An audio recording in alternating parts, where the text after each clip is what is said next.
Hello, everyone. Welcome to the Wookieecast. Today we're here with Greg Rucka, who has written several Star Wars works. Thank you so much for sitting down with us today. It's my pleasure. I'd love to get into a little bit of how you first got introduced to the Star Wars franchise, perhaps first as a fan. Oh, I'm 55, so I got introduced the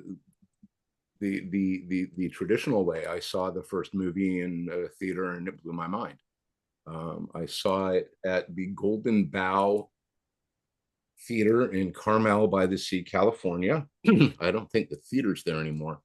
Last time I was in Carmel, it had been turned into a local repertory theater, and I think it's probably long gone now. And I think my parents took me. I must have been about 7.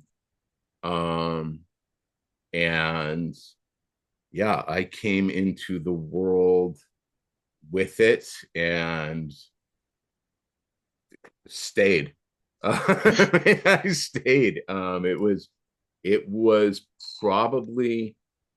I mean, for those of us who met the first movie when it was released, because I had been aware of Star Trek prior to that, but Star Trek was a little scary to me at 6 and 7. Like, episodes where Spock was infected with a parasite and things like it felt a little too adult. And for whatever reason, Star Wars resonated um, beautifully.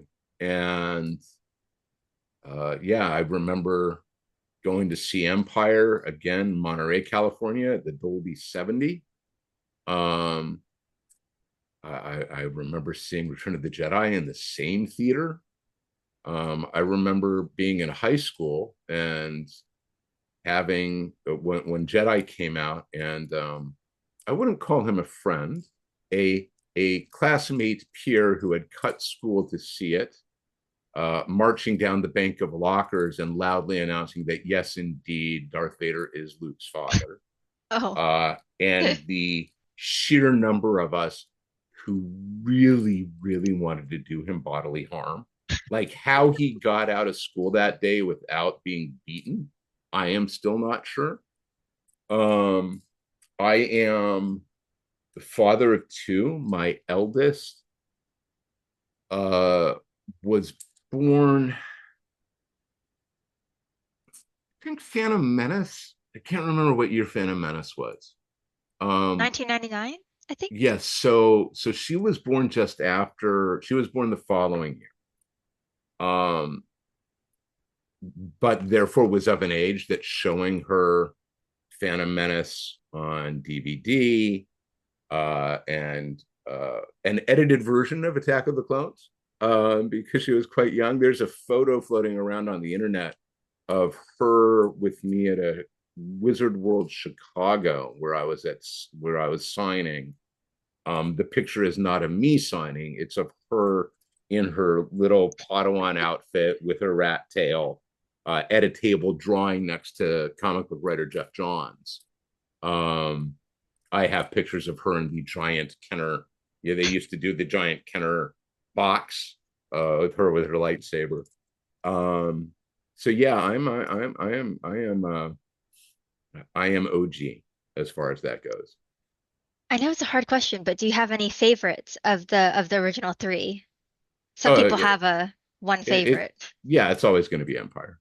I mean, it's always going to be Empire. I was of an age where the sophistication of Empire landed with me. I was of an age where the complications of the story, and it was the first time seeing something that was very clearly an end but not an end, like you knew there was another one coming. The older I get, the more I think about the brilliance of Empire tonally, the genius of that final shot, can never be understated. Like it it ends on a down note that turns into an up note. That narratively is what sustains it, and is unfortunately something that I think a lot of writers and creators have lost. That they don't they remember the sense of defeat. They don't remember the sense of hope. Like you leave that movie knowing they're going to get on. It'll be okay. Right? You don't know how, but you know. And I think a lot of we've lost a lot of that. So, but yeah, absolutely, that hands down. It's really interesting. Because as someone who grew up like way past all of that, or Mm-hmm. what past the original releases of them. So, how did you first get into writing professionally? Oh, I mean, how I got into it professionally was I sold a novel, and suddenly people were willing to pay me for what I was doing. So I was like, well, this is a good gig. I'll keep doing it. I had written. Uh, I have a series about. I thought I was going to write private eye novels, and instead, what I ended up doing accidentally was my protagonist is a guy named Atticus in this original series was in personal protection. He was, in layman's terms, a bodyguard. And when you are writing stories about protection, you are actually writing suspense. You're not writing mystery. So I was about 3 books in when I realized, well, this isn't sustainable as what I thought it was. It's going to have to become something else. So and about the time that third novel came out, I had always been a comics fan, and I was introduced to a couple gentlemen who were starting a comics publishing company here where I live in Portland, Oregon, called Oni Press, and I ended up doing uh, a mystery that was a proper mystery, no bodyguard. Main character was a law enforcement officer. It was set in Antarctica. It was called Whiteout. And then that led pretty much in short order to work for DC Comics, which led to writing Batman, which led to a long turn and a fairly stormy relationship with DC Comics, during which time I met a guy named Michael Siglain. And Mike and I became good friends. He was my editor on several books. And then Mike went off and got a job working for this little company nobody heard of called Disney. Um, and that in turn got him connected with an even lesser known company called Lucasfilm. And this is probably me jumping ahead on one of your questions, but about I want to say some point in 2015, I was commuting a lot between Portland and my hometown of Monterey, California. My father was dying of cancer, and I was headed back home after a visit with him. I was driving north on 101. I was flying out of San Jose that day. And Mike called and said, here's a crazy idea. You want to do a Han Solo story uh, that would be set after New Hope, but before Empire. And I said, yes, immediately. I was like, yes. And it was like, I mean, I don't know. It's a middle reader. I was like, I'm there. I'm in. I'm down on it. And that's what led to doing Smuggler's Run. So, Really interesting. I forget what was the first Star Wars work that you had published because you had a lot coming out in 2015, all around kind of yeah, the same time. yeah. It was Smugglers. The order was Smugglers, then for Before the Awakening, and somewhere in there was the Marvel run, Shattered Empire. All that stuff sort of came about nearly the same time. And then Guardian of the Wills obviously followed because that was tied into Rogue One. Yes. Before Shattered Empire, I'd love to get into that a little bit. You're Mm-hmm. kind of exploring the backstory. Uh, well, Poe's parents are introduced there Yeah, for the first time, yeah, and it just covers a really interesting time period that a lot of authors have built on since. What was yeah. kind of your process for developing that story?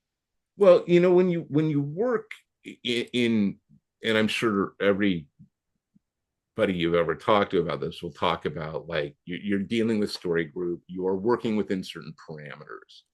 So you're looking at gaps, and then you're given a mandate.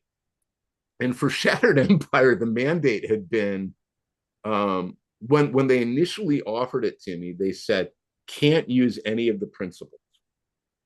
And I was like, what do you mean? They said no Luke, no Leia, no Han, no Lando, no Chewie. The droids are absent. Just tell us something about the world following Endor and sort of those moments when the Empire begins to come apart, and give us a POV character. And I was like, okay.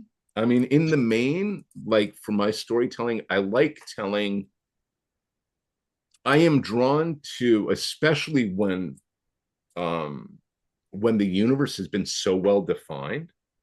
I like getting into the shadows, right? I like getting into the POV of the people who aren't, this is overstating it, but aren't the gods of the universe, but instead are sort of touched by them, right? So I'm less interested in telling a story about Vader than I am interested in the story of the Imperial ensign who finds themselves on the executor on whatever day, and here comes Vader.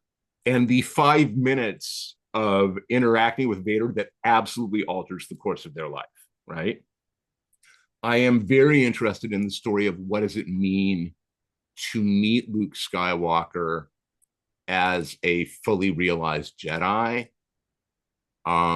when you have grown up in this environment that not only says they're gone, but says, and they were bad.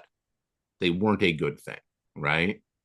Um, so I wasn't absolutely like, I was a little annoyed, right? Because I was like, you want me to play, you want me, you're offering me the toy box, but you're saying you can't play with any of the good toys, right? And I was like, all right. And I had written a proposal and it had been approved by Story Group, it had been approved by Marvel.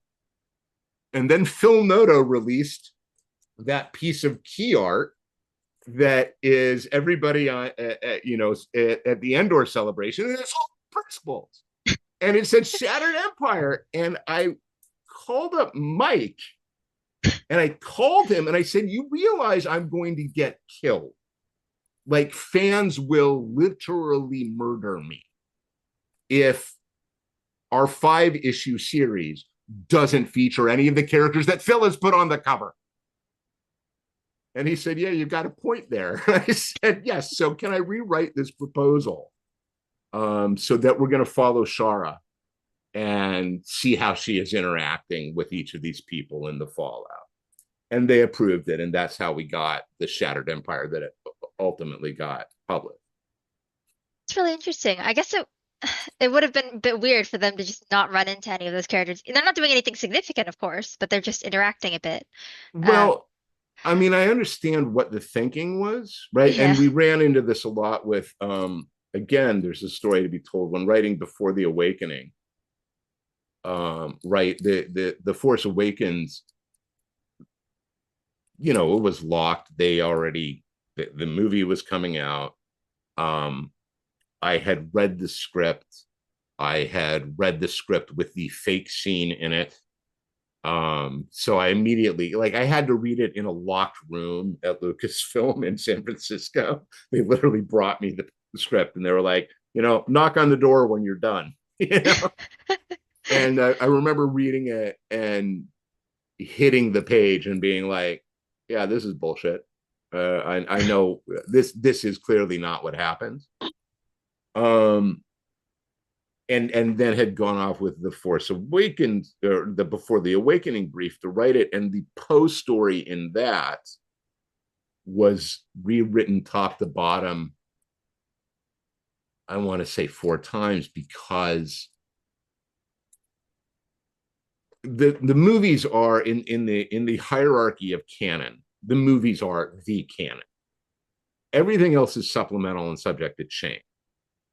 And so I'm trying to write a story about Poe Dameron before The Force Awakens has come out, while they are working on what The Last Jedi is going to be. And I kept writing stories that story group would look at and be like, this is too close to what we're doing in The Last Jedi. And then they would bounce it back to Mike, and Mike would call me and say, you got to start again. They're doing something like that. And there was literally a point where they're like, why don't they just tell me what they're doing so I don't do it? Right? Oh no, well, we can't do that. And the answer to that was because they didn't know. They were still developing it, but they were having to keep things clear. And that was the thinking on Shattered Empire. They didn't know where these things were going to fit or what they were going to do. And um and for that reason, they were like, so let's be on the safe side and not canonize anything that we may have to contradict later. We can't say Luke did this when a movie may say that's not what Luke did. Luke Mm. did something else entirely. So I understand why they gave me those marching orders, but the flip side is, as much as I want to take the POV of, say, Ashara, right, who is not meant to be by any extent the most important person in this story. She is vital to her story. She is important, right? But through her, see what it's like to stand next to Luke Skywalker, who has at this point mastery of the Force, right? And why would you want to read a Star Wars story that doesn't at least give you an insight into the magic and the beauty of the galaxy, right? That's why we go there.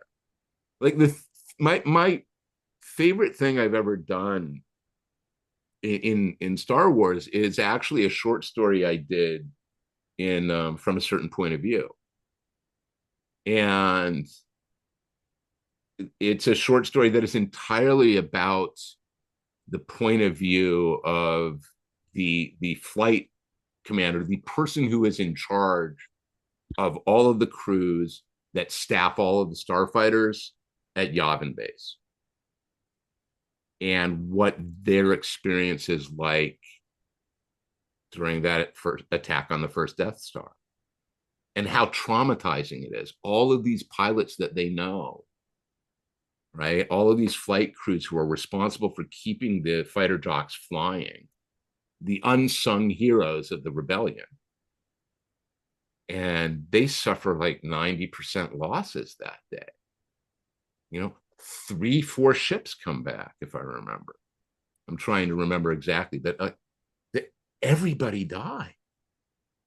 And how, like, they live, they survive, they win the day, but the cost of that victory and the emotional cost of that victory, um, yeah, that's the stuff where I live and breathe. I'm very fond of that story. I actually think it's one of the best short stories I've ever written. So, It's interesting because the movie it gets so happy towards the end without mm-hmm. really covering any of that.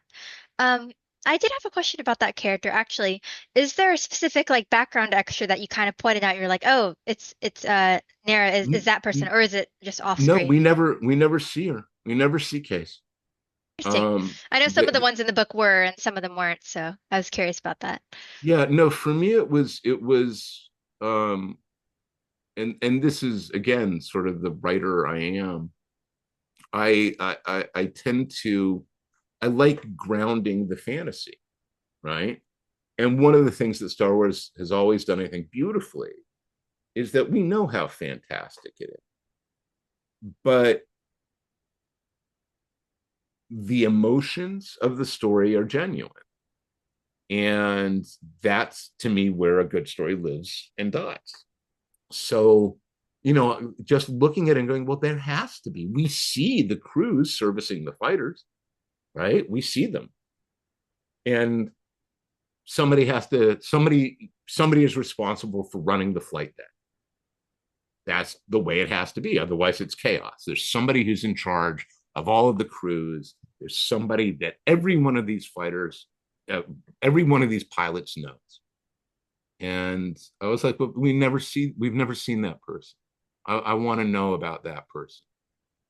Who who is that person? How did they get there? and what did this day mean to them. Um, so Really interesting. Do you find it easier to get deeper into emotional kind of narratives when you're not right, like as comics as opposed to novels? I guess it's easier in novels to a degree. well, novels, prose allows more space. I can't draw, so any comic work I do is entirely collaborative, and to a lesser or greater extent, I can craft a story to hit the emotional beats as cleanly as I like. But if who I'm collaborating with can't hit those notes, it's going to fail. So Marco, for instance, on Shattered, was a great collaborator, and I'd worked with him before at Marvel, and I knew he could capture the nuance.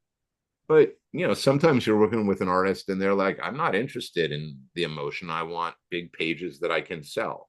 Show, give me a splash page of Vader because I can sell a splash page of Vader at a con for $800." And it's like, yeah, I'm not interested in working with you, buddy.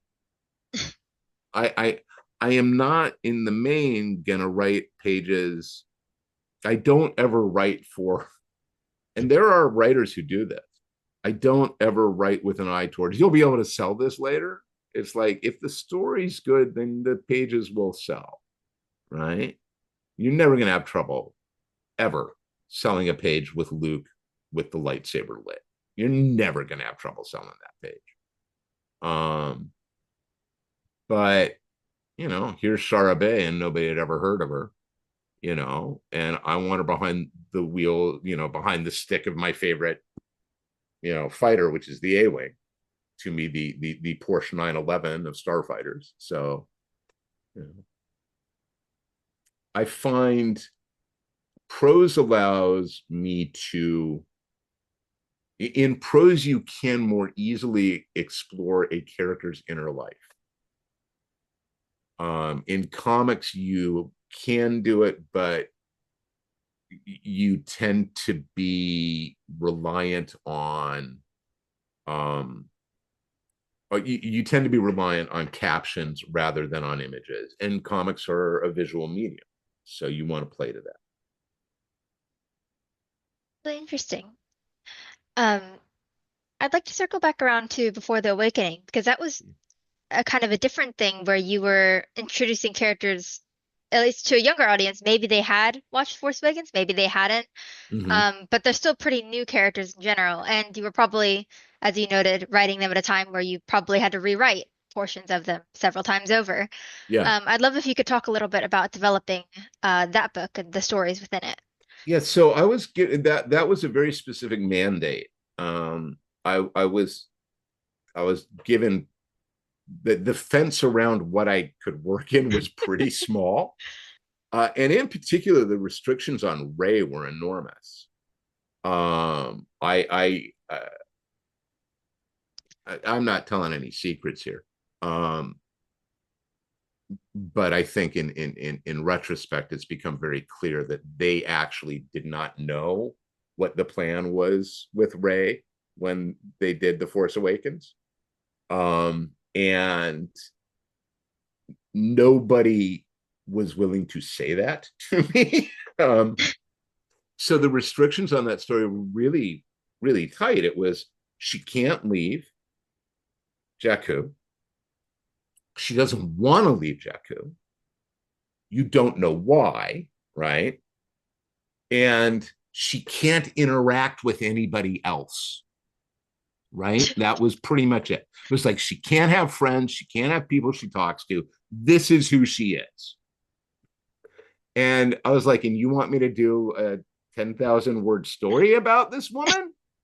Right? And oddly enough, the Finn story wasn't difficult. Finn I had a good handle on based on what they gave me.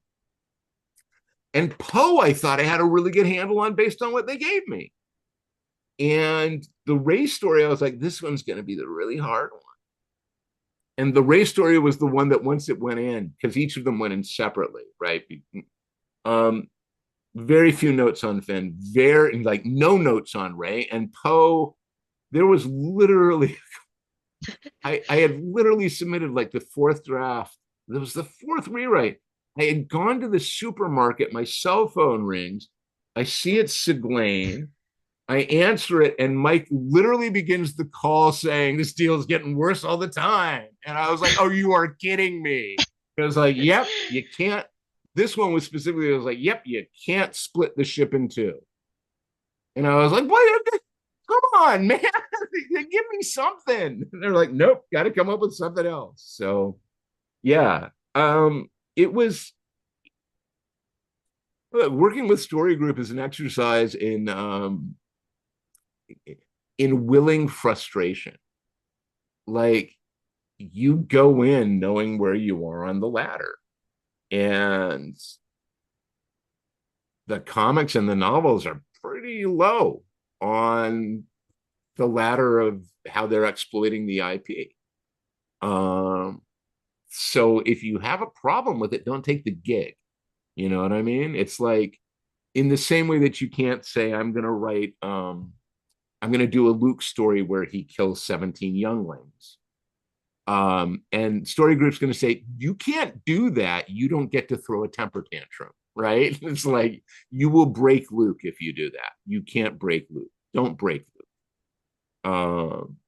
You need to, like I say, you are trading off um you're trading off the fact that you get to play with these incredible toys in this incredible setting, and hopefully you're adding to it in a way that people will enjoy. um you have to do that with responsibility, and you have to do that acknowledging they're not your toys, right? And you don't get to be upset when they say you put them back in the box the way you found them. you know Since it's been so many years, did any of the ideas that you wanted to put in the Poe story end up in The Last Jedi? Or did that none of them? Were you watching um it thinking about like, oh, well, it never actually appears, so No, I watched it, and I understood like why they had kiboshed certain things, but other things I was like, they were just being very protective. You mm. know, the moment when they hyperspace, and you get the ships, through the ship. I was like, okay, they knew that that was an effect sequence. They had storyboarded it out. And there was a bit in the draft where I had an attack that literally broke, I think, like a new order interdictor, I think is what I had happening. And literally it breaks a stern. And there is an element of, I not to throw stones. I thought they were being a little precious about that, right? Because there was no way anything I could write was going to look as good as what As they were going that. to put on a screen. Just never would, right? I can't. Um, and then again, when you're writing in particular, when you're writing in Star Wars and you're writing about space combat, you are making certain you have to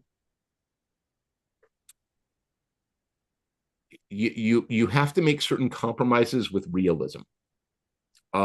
Like, physics don't work that way. Fighters wouldn't actually move through a vacuum like that. Um, and you wouldn't be hearing explosions. And so, you know what I mean? So you try to find the balance, but at the same time, you lose a lot of the threat if you don't acknowledge it. You want to remember, look, you're in a vacuum. If you get outside of your little fighter, you're gonna die. There's nothing else out there. It's space. You will freeze and asphyxiate and pop like a balloon or whatnot. And so you don't want to ever lose that sense of jeopardy. Uh, because if you really stop to think about it, it's got to be terrifying.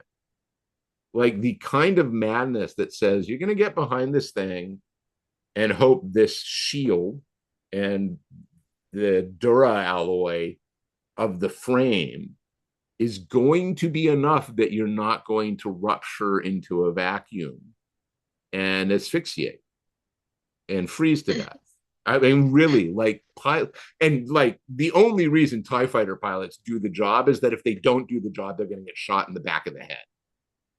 Like literally, like you look at the, we know TIE fighters have even less safety concerns on them than rebel fighters do. They're like, shields, you don't need those.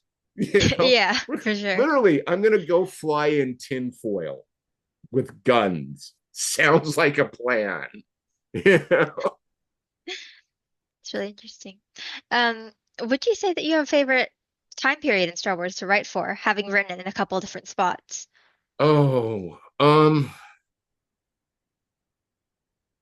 no, because I think they all are so they're so rich. There's so much to do. There's so much to do. The period between the prequels and the original trilogy is so rich. Like, looking at Andor as an example, right? Looking at the Clone Wars as an example. Um, the the period post Jedi to Force Awakens. Um, I I get a little leery about going beyond um the end of the last trilogy. um it's very much open canvas. I would, I am of the school, and this is where a whole bunch of people are gonna, turn off and be like, well, screw him. But I loved the Last Jedi, and I thought what they tried to do in the Last Jedi was needed. And I hate the abdication of it. I hate the way they ran away from it. I hate the way they shrunk this beautifully big galaxy. And I feel like Rise was a capitulation on every level. Um, I think that it was cowardly. I think it was unfair to the characters. And I thought it was emotionally insincere. And uh, so I will be very curious to see how they move forward from that particular capitulation. In movies Uh, past that, I'm sure it'll be yeah, interesting to see what they do with it. Yeah. yeah, but I find it personally, um, and I had a friend put it this way, and I thought it was very reasonable, that when Rey claims the name Skywalker, she's essentially saying she's Christ, right? She's basically saying, and I am the Messiah. And I was like, yeah, that's just not, I mean, that's a fair call, and that's not the character at all. I think a Rey, who is the start of something new rather than the legacy of this thing. And I understand it. We build these young. I work in comics. The characters die and come back over and over again. But there are only so many times I need to see Palpatine back. There can be other bad guys. You know what I mean? He was not the source of all evil, and the need to make him so um, sort of undermines the tragedy that is Anakin. And being able to close out the story of the Skywalkers, I think is an important thing to do. The universe is big enough to talk about somebody else. It's big enough to give us an Ezra, right? It's big enough to give us Jedi we've never met. Um, and I think it is a um, I think it actually is sort of a betrayal of what Lucas initially sets up the Force to be. All issues of midichlorians and attempting to explain, our interdependence on nature and our symbiosis with our world aside. And I see what he's doing there. I get it, but part of the magic for me when I was a kid, right, was that I could be a Jedi. Anybody, like the Force is with all of us. And this implication that no, you actually have to be in some way related to this particular lineage that is actually an artificial lineage, if the canon is to be believed, right? That Shmi's conceiving of Anakin is actually the fixes in. It's not a natural thing. It is manufactured in some way. Um, that limits the universe to me. And like I said, one of the things that appeals to me is I'm curious about the guy who's got a job in a stall on Tatooine fixing shoes and how he ends up being instrumental in the rebellion. That story appeals to me. So Andor And probably appealed to you quite a lot then, oh, I love because Andor, right? Because Andor moved the camera to say these people are just as important, right? And look, I love me a lightsaber fight. Like I love a lightsaber fight, right? I did fight choreography for years. Um, I do a comic called Lazarus. Sword fights feature prominently in it. Um, I am the kind of nerd who, looks at choreography. Um, and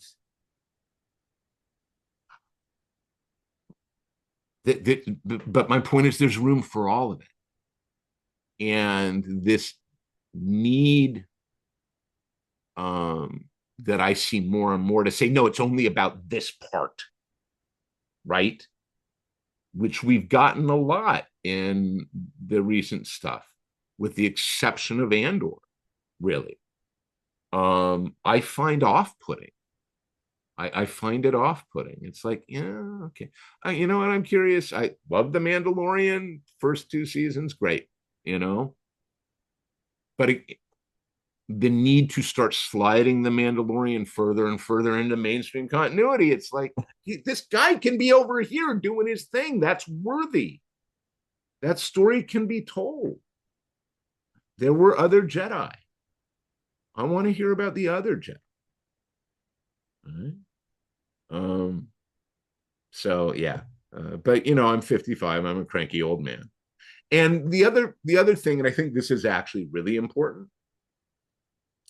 um, and not to use a phrase that has become really tired, you know,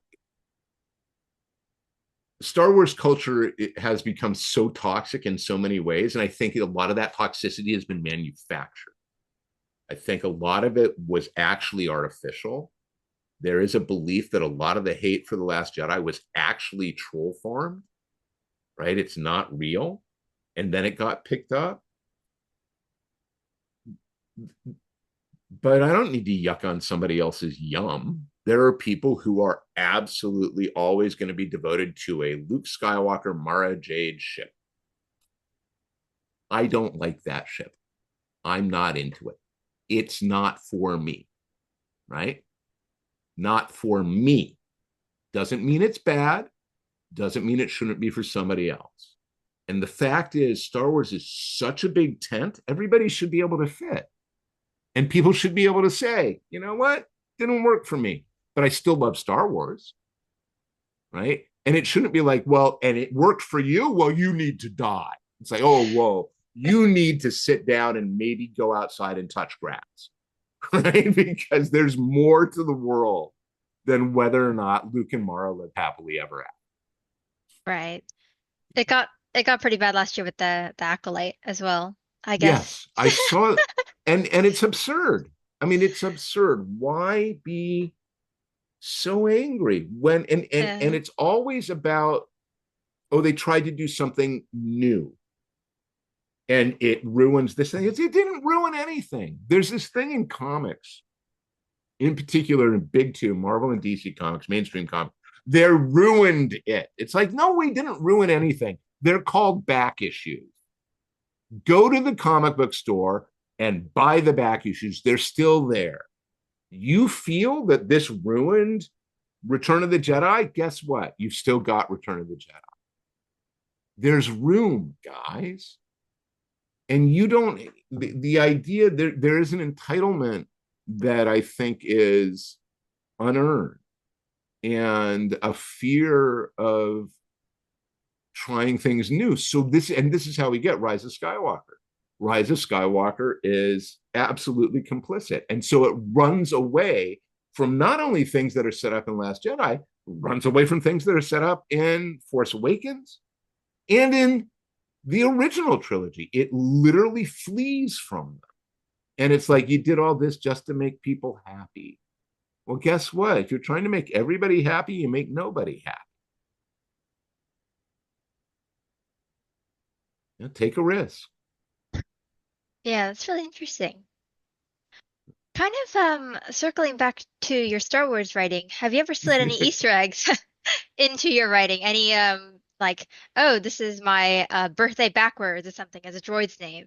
I stick. I'm a tabletop role playing gamer, and I have been since I was 10 years old. And my bestest friend in the world and his wife, I met in college, and I met my first week of college, and I met at like 3 in the morning in a lounge. Or actually, we're in a hallway talking to different people, and we were talking about the same nerd thing. I promise I'm answering the question. And that year he started running a West End game Star Wars campaign. And we played that campaign for a good 10 years after college and in grad school and so on. And there is a character in Smuggler's Run, the whole bar with the Shestavinan bouncer that Delia runs. Delia is this friend. That character is him. And that was sort of my way of going, here, I have put you in the universe. You now fit. So that's probably the biggest one. Yeah. Really interesting. It's always interesting to hear how names and numbers get slid into the universe. Yeah. Th I wanted to thank you so much for sitting down with us and ask Sure. where can people find you online nowadays and what your Um, upcoming projects are. I'm on Blue Sky. GregRucka.com is my handle. And if you go to the website of the same name, you can sign up for my newsletter. I've got a semi-regular free newsletter. It is free, that updates people on what's coming out and what I'm working on, that I can talk about, and my thoughts on various things, sometimes of interest, mostly not. And right now I write an ongoing series published by Image Comics called Lazarus. It's now on its last series, Lazarus Fallen. The second issue just came out. And I'm working at DC Comics again. I'm doing a mini series called Cheetah and Cheshire Rob the Justice League. You will never guess what it's about. The first issue of that comes out next week. What is Wednesday of next week? The 6th, I want to say. So yeah, there you go. And I am continuing to write. There are other things I'm doing right now. I am NDA'd and cannot talk about. Thank you so much. Wookieepedia appreciates all that you and other Star Wars creators do. Hope Thank that we you. were of use to you at some point while you were writing. You have always been of use. In particular, when I wrote when I wrote Grounded, for a certain point of view. Oh boy, was I on Wikipedia a lot. I spent, it was between that and watching the actual battle in A New Hope, and like taking note after note after note and being like, what's their name? What's their name? What's the call sign? So yes, you guys are an incredible resource for people like me.